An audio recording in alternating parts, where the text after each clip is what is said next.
You know how the Senate did a report on torture and whether it worked? It was a 6,300-page report. There's been a lot of drama around it. The CIA accused them of looking at CIA documents they weren't supposed to look at. In reality, of course, CIA gave them access to those documents because they had to. Then the Senate said that the CIA spied in on their computers as the Senate aides were doing the investigation. That is a very heavy charge, and there's been a lot of accusations on both sides. But the most important thing is what's the substance of the report.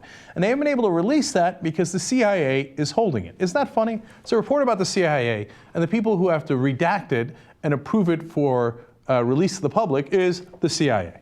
So now the leaks have begun, and they're like, yeah. You've now held it for several years. We're going to tell the American people what's in this anyway. So Washington Post is a very good story about what's in the report.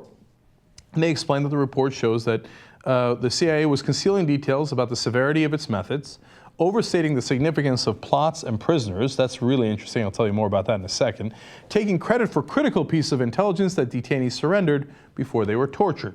A summary from the Washington Post explains the report built around detailed chronologies of dozens of CIA detainees documents a long-standing pattern of unsubstantiated claims as agency officials sought permission to use and later tried to defend excruciating interrogation methods that yielded little, if any, significant intelligence, according to U.S. officials who have reviewed the document. So that's your leak telling you what's actually in that 6,300-page report. So now, let's get into the specifics.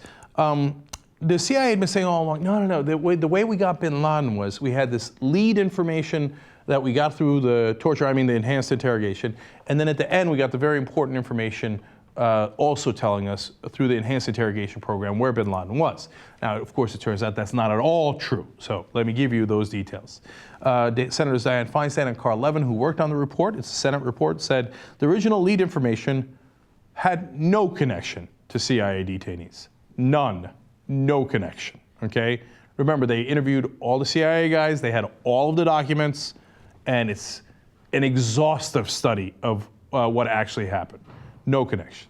Now, they continue. The CIA learned of the courier, and now that's of course how we caught bin Laden, his true name and location through means unrelated to the CIA detention and interrogation program. That's fairly clear. They go on to say, terrorist suspects who were waterboarded provided no new information about the courier and offered no indication of where bin Laden was hiding.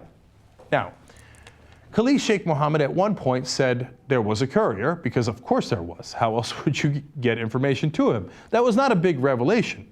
He didn't give the guy's name. In fact, he gave a wrong name. So he actually gave no information. Now, you know how many times Khalid Sheikh Mohammed was waterboarded? 183 times. So now that might give you a good clues to the efficiency of waterboarding and the effectiveness of it. Because if it didn't work the first 182 times, you might be onto something that perhaps is not going to work. And apparently at 183, they were like, yeah, no, still don't have the information. Let's call it a day. You see, if torture worked, you'd only have to do it a couple of times. Okay. Now, more specifics about Khalid Sheikh Mohammed, who was a critical player in 9/11, and he was caught early on, which was great. More information about what he revealed or did not reveal. Mohammed only discussed al-Kuwaiti months after being waterboarded. Now that's the courier. So it was not during the waterboarding. While he was under standard interrogation that they said. Standard interrogation got the information. And Mohammed neither acknowledged al-Kuwaiti's significance nor provided interrogators with the courier's real name. So months after the waterboarding, he says, yeah, there's a courier. That's it. Wow, ladies and gentlemen, they got him. Now, that is not how we tracked the guy down because we don't have his name. We didn't have anything from that. We already knew he had a courier. All right. U.S. Associated Press goes on to explain, U.S. officials have described how al-Libi, who was another detainee that was tortured, made up a name for a trusted courier and denied knowing al-Kuwaiti. That's the courier. Al-Libi, they said, was so adamant and unbelievable in his denial that the CIA took it as confirmation he and Mohammed were protecting the courier. That's my favorite. The torture didn't work to the degree that we thought, well, he's denying us so much, it must be the opposite. But wait a minute, if torture worked, wouldn't he just say, okay, you got me, man, I can't take this anymore, here's his real name? No, the torture doesn't work, and he says, no, I don't know a guy like that. I don't know. They're like, gotcha. Turns out you do know. And second of all, he didn't give the name. So, but you already knew he had a courier. This is useless crap. All right. The Senate Intelligence Committee acknowledged an unidentified third detainee had provided relevant information on the courier, but they said he did so the day before he was subjected to harsh CIA interrogation. In fact, famously, FBI agent Ali Soufan got information from one of the detainees and said he was cooperative. The CIA came in, started torturing him, and he stopped cooperating. Nice job.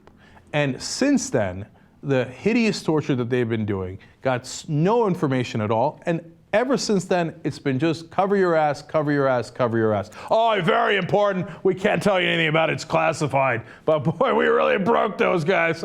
We got them. They said there was some courier at some point. Yeah.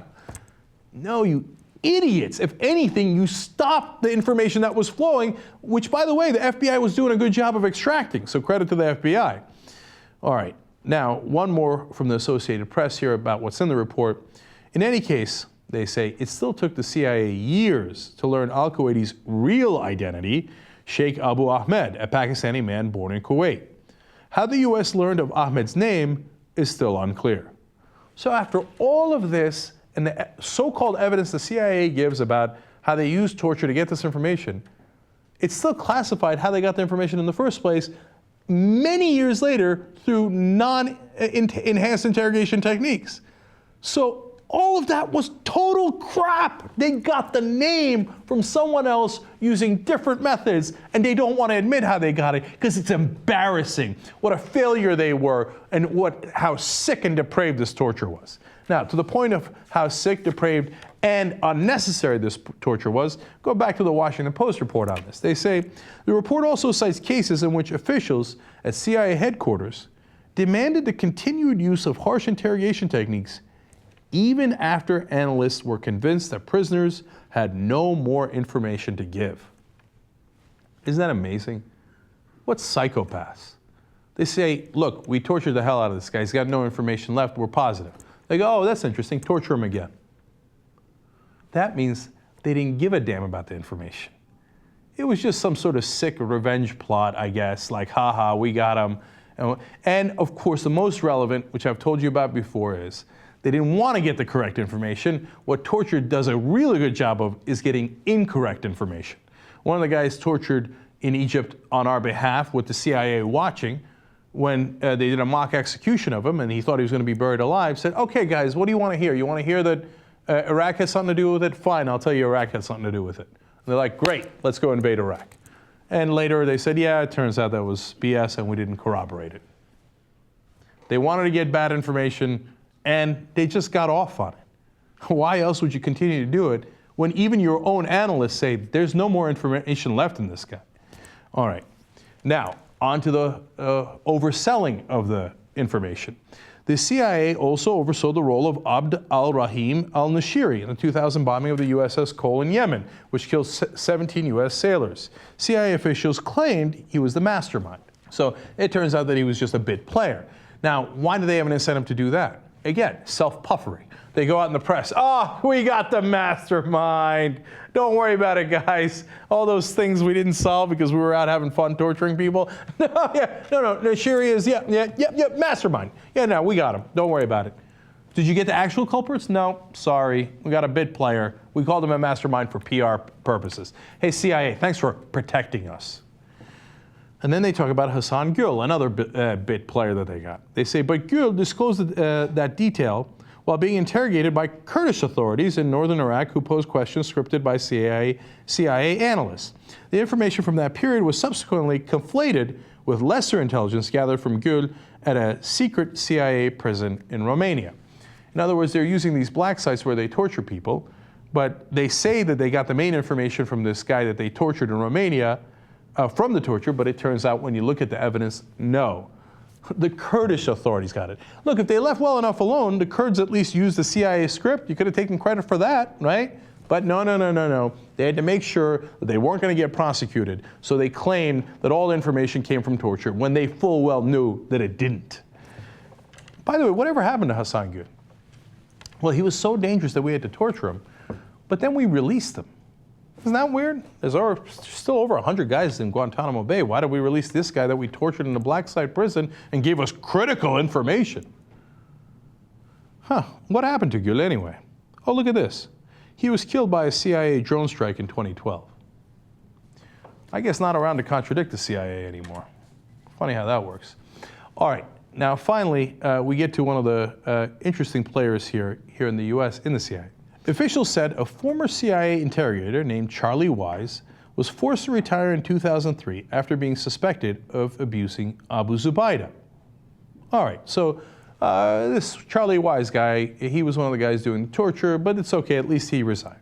So what happened to Charlie Wise? He died of a heart attack shortly after retiring from the CIA, former US intelligence officials said. Now, I wouldn't have brought that up, except that the Washington Post ended the article on that. It was a curious thing to end the article on.